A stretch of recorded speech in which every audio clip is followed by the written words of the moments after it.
Shalom anak-anak yang dikasihi Tuhan Yesus Kristus. Selamat berjumpa kembali dengan Mister di dalam pembelajaran agama Kristen kelas 4. Baik anak-anak, siapkan hati kita untuk kita menerima pelajaran hari ini.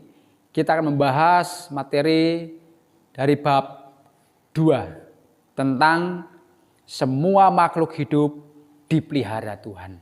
Semua makhluk hidup dipelihara Tuhan. Nah, anak-anak yang dikasihi Tuhan Yesus, ya, tentu kita semua punya orang tua masing-masing di rumah, ya. Sebagai seorang anak sudah menjadi tanggung jawab anak-anak untuk mengasihi orang tua. Kenapa? Karena orang tua kita itu begitu sayang, begitu baik. Mulai dari kita lahir, ya, sampai bertumbuh dewasa, kita mendapatkan kasih sayang dari orang tua. Orang tua sudah memberikan banyak hal kepada anak-anak. Waktu bayi, anak-anak mendapatkan perawatan, asuhan dari orang tua. Kebutuhan dipenuhi. Ketika sekolah, anak-anak dibiayai, disekolahkan, ya, dibesarkan, diberikan kasih sayang. Ya, semuanya dibelikan itu dan ini. Itulah kasih sayang orang tua kepada anak-anak. Jadi sudah seharusnya kita harus mengasihi, menghormati orang tua anak-anak, ya. Sekalipun kadang-kala anak-anak itu nakal, bandel, ya, kita suka melawan orang tua, tapi orang tua itu tetap sayang kepada anak-anak. Ya, ada orang tua yang sering marah, menegur, menasihati anak-anaknya karena mungkin anak-anaknya melakukan kesalahan. Seperti kalian mungkin, kalian sering dimarahi, dinasihati, ditegur orang tua. Tapi anak-anak, orang tua bukannya jahat, bukannya benci dengan anak-anak. Justru orang tua itu sayang, ya, kepada anak-anak, ya. Jadi kalau dinasihati, ditegur, kita harus dengarkan. Nah, sesungguhnya hubungan Tuhan dengan manusia atau dengan kita itu sama seperti hubungan antara orang tua dengan anak-anak. Kalau orang tua begitu mengasihi anak-anaknya, sekalipun anak-anaknya nakal, tetap orang tua mengasihi, menyayangi anak-anak sepenuh hati. Demikian juga dengan Tuhan. Tuhan itu begitu sayang dengan manusia, begitu sayang dengan kita. Bahkan kebaikan Tuhan itu lebih besar daripada kebaikan orang tua kita. Tuhan begitu mengasihi, begitu menyayangi manusia. Sebagai ciptaan Allah yang sangat, sebagai pencipta Allah sangat menyayangi manusia, ya, dalam banyak hal. Ya. Ingat bahwa manusia itulah ciptaan Tuhan yang paling mulia, paling dekat dengan Tuhan. Makanya Tuhan itu begitu sayang dengan manusia, ya. Kepada Adam dan Hawa sebagai manusia pertama. Kita lihat bagaimana sayangnya Tuhan kepada mereka. Tuhan berikan semua kebutuhan manusia di Taman Eden. Ya. Manusia diberikan, ya, kepercayaan untuk mengelola bumi ini. Ya. Semua yang diperlukan manusia, semuanya Tuhan kasih. Ya. Begitu sayangnya manusia dengan Tuhan. Di dalam Kejadian pasal 3 ayat 1 sampai 26, 24 anak-anak. Tuhan menjadikan manusia itu sempurna, mulia, istimewa dibanding ciptaan Tuhan yang lain. Manusia diberikan semuanya, ya. Manusia diberikan tanggung jawab khusus untuk menjaga bumi dan alam ini, anak-anak. Ya. Namun apa balasan manusia pada waktu itu kepada Tuhan? Apa balasan Adam dan Hawa? Ya. Justru Adam dan Hawa sebagai manusia yang diciptakan Tuhan sempurna dan mulia, mereka justru menyakiti hati Tuhan, memberontak kepada Tuhan, melanggar perintah Tuhan. Sama seperti kita, anak-anak, kalian seringkali kita melawan orang tua, seringkali kita marah dengan orang tua, seringkali kita membangkang orang tua. Padahal orang tua sudah menyediakan semuanya.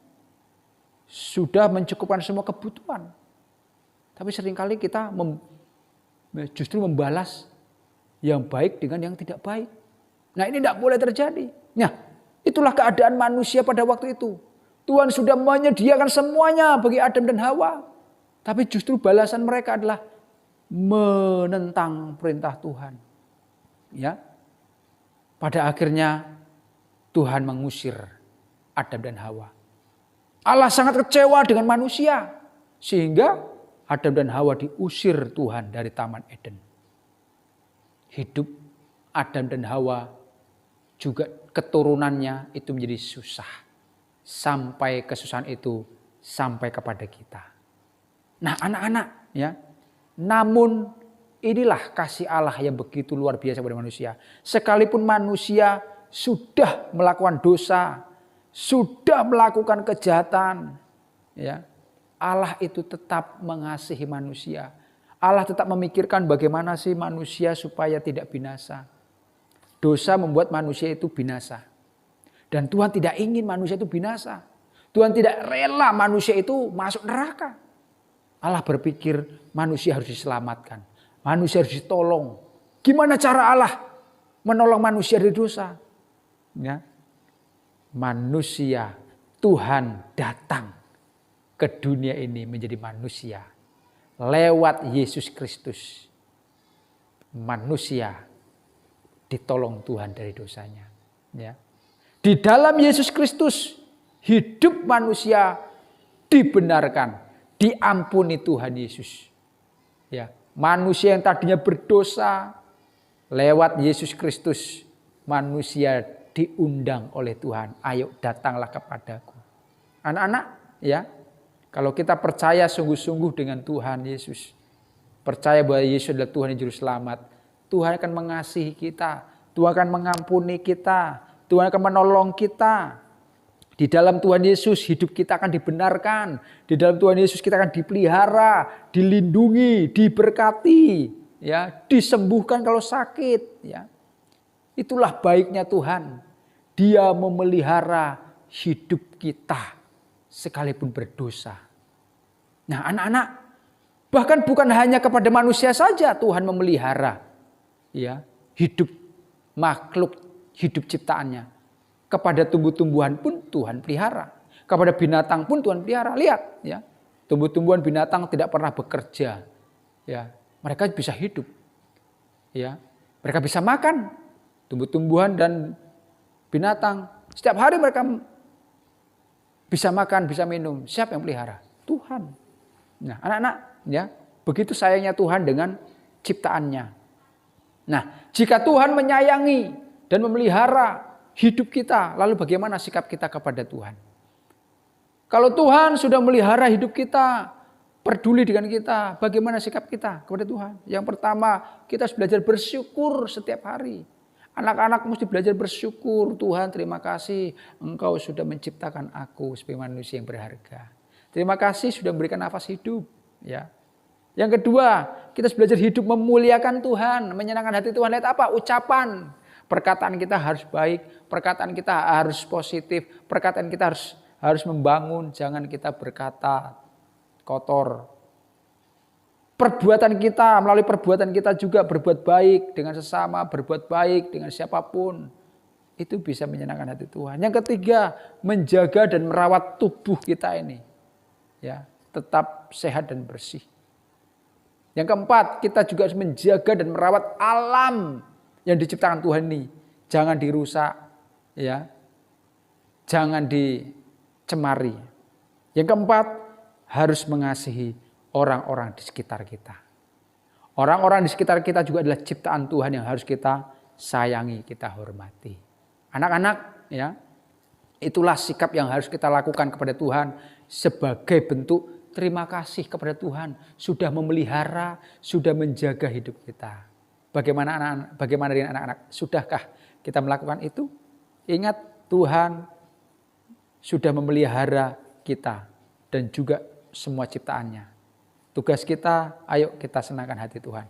Lihat pelajaran kita hari ini, kita diingatkan Tuhan bahwa Tuhan memelihara kita dengan luar biasa. Anak-anak, demikian pelajaran kita. Kiranya kita diberkati, anak-anak semakin diberkati Tuhan. Sampai ketemu di pembelajaran selanjutnya. Tuhan Yesus berkati. Shalom.